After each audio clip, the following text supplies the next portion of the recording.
Our next speaker is Dr. Brian Gullett. He is a PhD research engineer working at EPA's Office of Research and Development on novel methods of air emission sampling using sensors and small samplers. He used to be an expert on formation and destruction of chlorinated dioxins and furans in combustion systems. As his fun factoid during COVID, he's snuck into a closed state park near his house and kayaked down the river when rains had swollen the river to 40 times its normal flow rate. So he's breaking the law and having some fun at the same time. So thank you, Brian. Thanks for joining us. Thanks, Missy. Let me find my screen here. So today I'm going to talk about sampling air emissions from in situ oil burns using UAS or unmanned aircraft systems, and we're also going to see how they apply to other challenging emergency responses.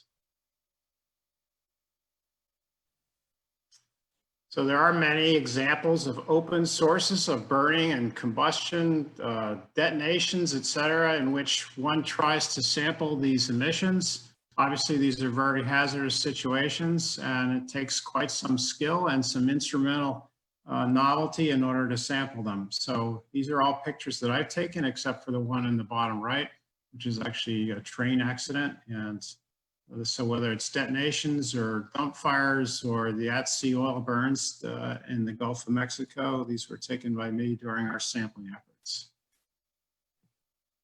So just a quick review of in situ oil burns as it relates to the Gulf of Mexico. What they did during the Deepwater Horizon disaster was they had paired trawlers, as you see on the left side of the screen. They would tow a boom behind them, collect the oil, and when it was sufficiently thick, they would ignite it with a kerosene road flare system, as you see in the boat on the right. And so there's a little schematic of how this happens. We were out in the Gulf collecting emissions from the plume. We had our sampler atop mounted underneath a balloon, which was attached to a ship and with a tether line, and we maneuvered into the plume to capture the smoke. We analyzed primarily for dioxins and furans. We published this. We also sampled and analyzed for PM 2.5 during the test. This will spool up, I hope, and this is a video.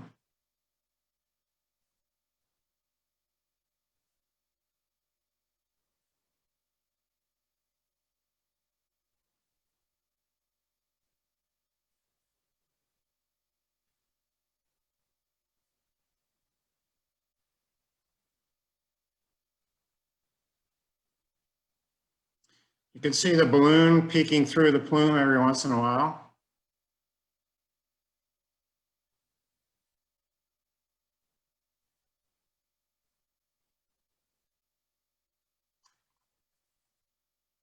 As you can imagine, that was quite exciting. So how do we efficiently and safely sample these plumes? As you can imagine from the schematic and the video I just showed, it was fairly difficult getting into the plume to maneuver the ship because the balloon obviously went where it wanted to go. We wanted to try to get into these plumes and measure every pollutant of interest as we could. Of course, it's important to ensure sample quality by being accurate in the concentrations of the pollutants you're measuring. To do so, we also want to make sure that we're sampling a sufficient quantity to avoid non-detects in the analytical methods. We also want representative samples in all these open burns, and we want repeatable results, of course. Of course, some of the big challenge is getting into the plume, and then there's also the hazard for people, especially on fires or detonations, and also for the equipment itself. Because obviously you want to come home with the equipment that you start out with. So drones or unmanned aircraft systems are a recent and alternative solution, and advances in miniaturization of electronics, GPS systems, carbon fibers, and battery technologies have really made this technology come to the forefront. And this is particularly true for multi-copter drones, which you see in the picture in the bottom right. So these are either operator controlled or they can fly programmed paths. They have elaborate control features for auto returns, for boundaries, et cetera. The personnel, of course, can stay safely at a distance from any kind of hazardous fire or detonation. These types of drones can carry payloads of up to 5 kilograms for 15 to 25 minutes. They're very easy to get into the field. They're fast to deploy. I say they don't have a disturbance footprint, which means you don't have something on the ground that is necessarily attached to it, such as a winch. Typically, only 2 people are necessary to operate them, and UAS or drones typically range from about $1,000 to $15,000. The one you see pictured here is more towards the high end of that. And this is what they do.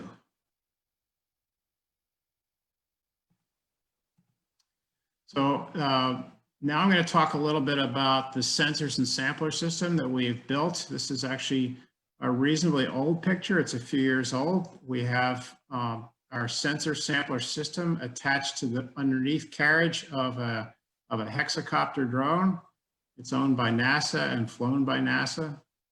I have a cutaway of what we call the colibri, which stands for hummingbird in some European languages.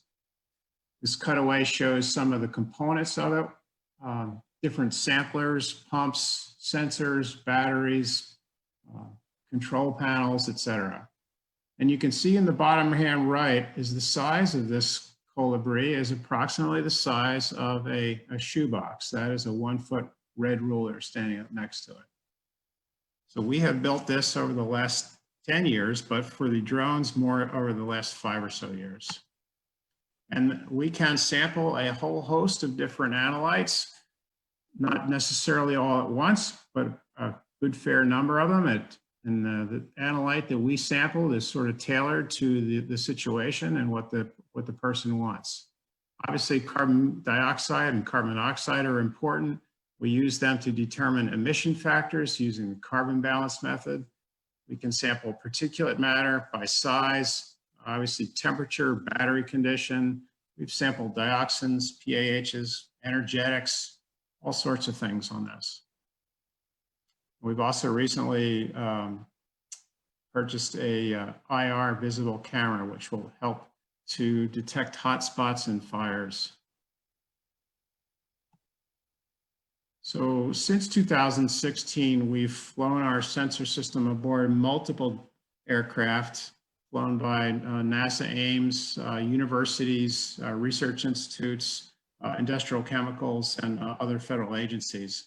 And we've done 10 field applications to measure oil fires on water, wildland fires, prescribed fires, even industrial stack emissions. And we've done a lot of work for the military where we measure demilitarization operations in which they are burning off-spec propellants, and we've also measured detonations. The picture you see on the right is a picture of one of our colibri models underneath the undercarriage of a US Coast Guard UAS prior to sampling.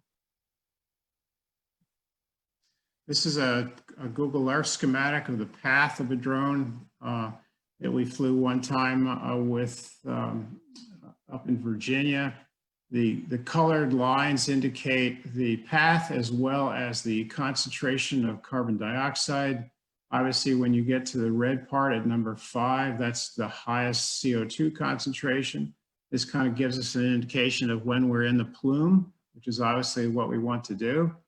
The white lines project the path down to the ground of the earth or the sea as it is, as this case.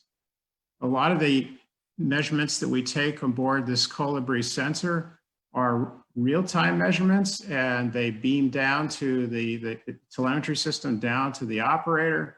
So the operator can follow the progress of the system as it moves through the plume. It can determine whether it is in the plume by, for instance, the carbon dioxide concentration.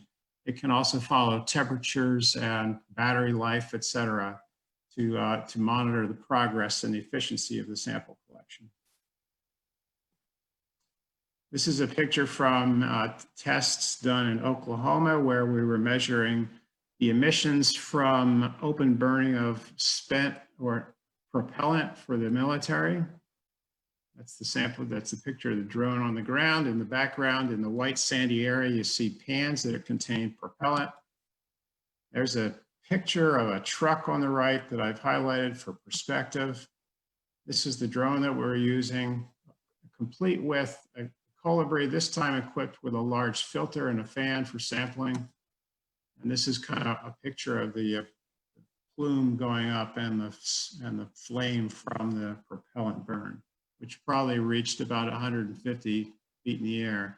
You probably cannot see it, but the drone is actually there. It's sort of in the middle of the picture at the top. It's a little black speck right there. This is a picture on the left of some work we did at the Joint Maritime Test Facility, testing oil burns on water with the United States Coast Guard. Their team flew their hexacopter drone with our colibri mounted underneath.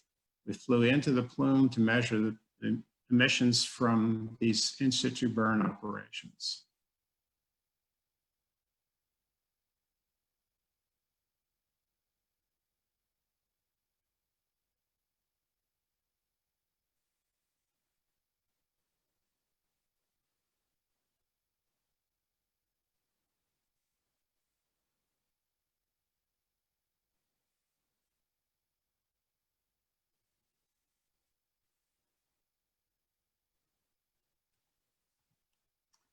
So in summary, unmanned aircraft technology combined with sensors and samplers can easily characterize these hazardous situations for emissions.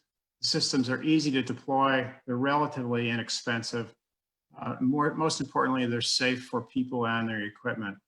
And the EPA's Office of Research and Development, where I work, has demonstrated the ability of these systems to sample a whole host of different hazardous situations like fires, forest fires, oil fires, detonations, and propellant burns.